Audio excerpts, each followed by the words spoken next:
When I was 18, I went to a gas station at 4 am to grab a late snack. I grab a hot dog and some chips. I get into my car, turn the music on, and start enjoying my food in the parking lot. My window is partially down because the temperature was nice outside, and it let in a cool breeze. Out of nowhere, this guy comes over and taps on the window. I nearly drop my food and immediately lock the door before he taps again. I move the driver's side window down a little further and ask him what's going on. "Get out of the car, man." "Excuse me?" "Get out of the car. I'm taking this car." He taps on the window again, but this time I notice he is tapping on the glass with a knife. I glance around and see there is no other cars around. I'm terrified of the idea of getting out of the relative safety of my vehicle. And who is to say this guy wouldn't stab me for the hell of it on top of taking my car? I notice he is standing a little back, maybe trying to act his best at being nonchalant and not draw attention in case the clerk sees him or something. "All right. Man, give me a second," I reply, moving to unbuckle my seatbelt. At the same time, I use my other hand to roll the window up. It was luckily an automatic. It took the guy a second to realize what I was doing, and he tried to jab the knife through the crack, but ended up making a scratch along the glass. He started shaking the door handle, but of course, that is a no-go. I put the car in reverse and pull out with him, still shouting at me, waving his knife. He chases me for a second before giving up. I can see the clerk inside, on the phone, as I drive away, and I flip this knife-wielding prick the bird. I call the police after getting home, and they take a statement. Officer basically tells me they got a call from the gas station about it earlier as well. But the guy had obviously ran off, but with both of our statements, they got a good description of him. Never heard anything about it again, but it was one of the most tense experiences of my life. We were driving to Virginia in the early 90s. It was about midnight, and my father pulled into a rest stop as my mother needed to use the bathroom. He dropped her off in front and went to park. I made my way inside and stopped. A huge man had my tiny mother over his shoulder and was calmly walking to the other exit. My mother did not make a sound. I will never forget the look on her face, fear and shock mixed together.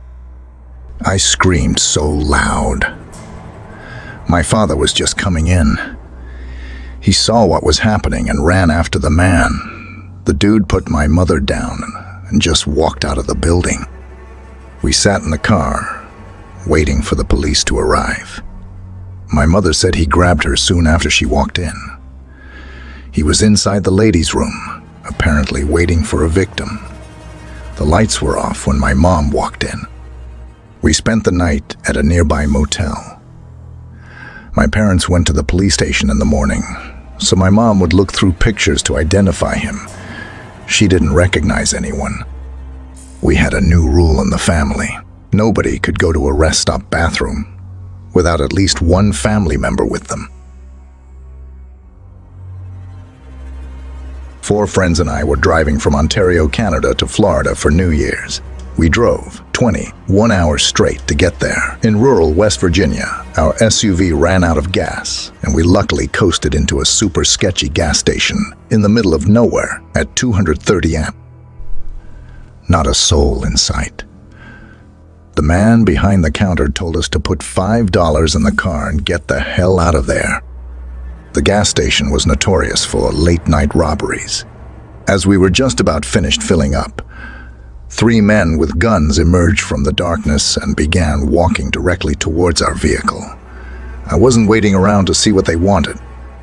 Jumped in the SUV and took off. 15 to 20 minutes down the road was a small town with a well-lit station. We decided to stop there and finish filling the tank. In the heart of a desolate stretch of highway, surrounded by a dense forest, stood an old and eerie gas station, known to locals as the Whispering Pines fuel stop. Its flickering neon sign barely illuminated the darkness, casting an unsettling glow over the cracked asphalt. Late one stormy night, Charlotte, weary traveler, pulled into the gas station, her fuel gauge dangerously close to empty. Rain lashed against her car windows, and thunder roared like an angry beast in the distance.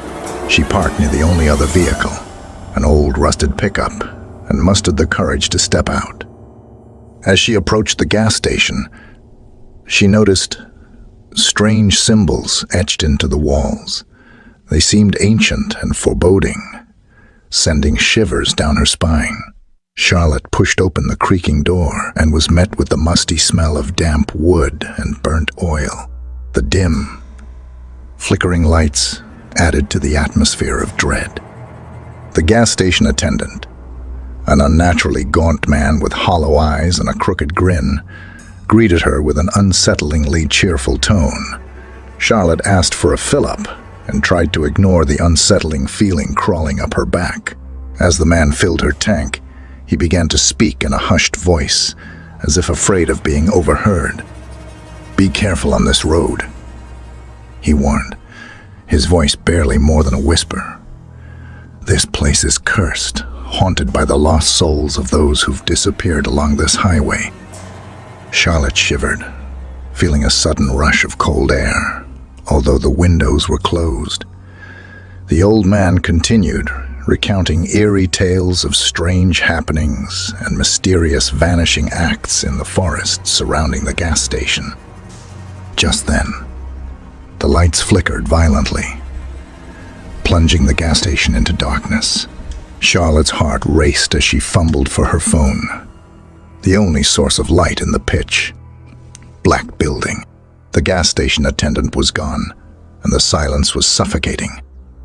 Terrified, Charlotte made her way back to her car. In the dim glow of her phone, she spotted movement in the forest. Shadows danced ominously among the trees, and she heard faint whispers carried on the wind. Panic rising, she quickly fueled her car and sped away. Days later, she read a news story about the gas station. Authorities had found it abandoned, the attendant missing without a trace.